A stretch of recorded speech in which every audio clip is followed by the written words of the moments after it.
বলে যদি অন্যায় হয়ে থাকে, অপরাধ হয়ে থাকে, তাহলে আমি ফাঁসির মঞ্চে যেতেও প্রস্তুত। যে কোনো ছোট নিবেদন আছে, আমি ফাঁসির মঞ্চে করতে থাকবো।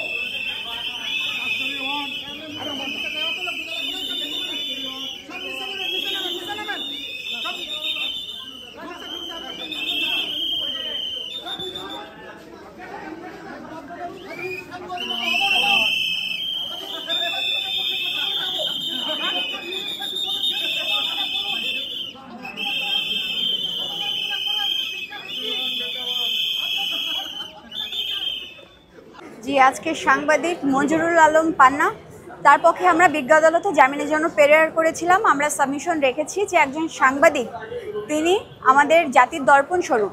তার যে ভয়েস রয়েছে, ভয়েসটা আমাদের সাধারণ নাগরিকেরই ভয়েস, সাধারণ নাগরিকের ভয়েসটা তার মাধ্যমে উঠে আসে। এবং তিনি যেহেতু একজন সাংবাদিক, তার এই সাংবাদিকতার কারণেই তাকে আজকে এই মামলায় গ্রেপ্তার করে আটক করা হয়েছে। এই যে মামলাটা তাকে করা হয়েছে, এই মামলার সাথে তার কোনো সংশ্লিষ্টতা নেই। আমরা বিজ্ঞ আদালতে বলেছি যে আমাদের যে সংবিধান, এই সংবিধানের অনুচ্ছেদ 31 এবং 32 অনুযায়ী প্রত্যেক ব্যক্তির জীবন, ব্যক্তি স্বাধীনতা এবং চলাফেরার অধিকার রয়েছে।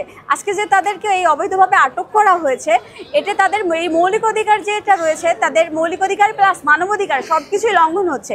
এছাড়া আর্টিকেল 39 সেখানে বলা হয়েছে যে প্রত্যেক মানুষের মতামত প্রকাশের স্বাধীনতা রয়েছে।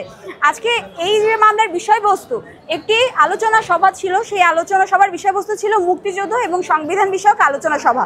এবং সেখানে যারা বাংলাদেশকে ভালোবাসে, যারা মুক্তিযুদ্ধে অবদান রেখেছে, প্রত্যেকেই ওখানে উপস্থিত ছিল। বিভিন্ন বুদ্ধিজীবী পর্যায়ের মানুষজন উপস্থিত ছিল, মুক্তিযোদ্ধারা ছিল, সাংবাদিক ছিল, এছাড়া সমাজের বিশিষ্ট ব্যক্তিবর্গরা ওখানে উপস্থিত ছিল এই মুক্তিযুদ্ধ এবং সংবিধান বিষয়ক আলোচনা সভায়।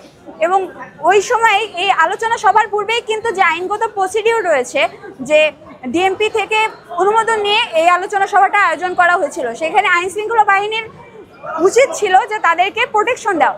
তাদের প্রোটেকশন তো দেওয়াই হলো না, বরঞ্চ বাইরে থেকে কিছু মানুষ অনাধিকার প্রবেশ করে তাদের সাথে মব সৃষ্টি করলো, তাদেরকে লাঞ্ছিত করলো, অনেকের গায়ে হাতও তুললো। সেখানে বিশিষ্ট ব্যক্তিবর্গ ছিল, তাদেরকে লাঞ্ছিত করলো, অপমান করলো। এখানে তাদের সাথে যেটা ঘটেছে, তারা নিজেরা ভুক্তভোগী ছিল।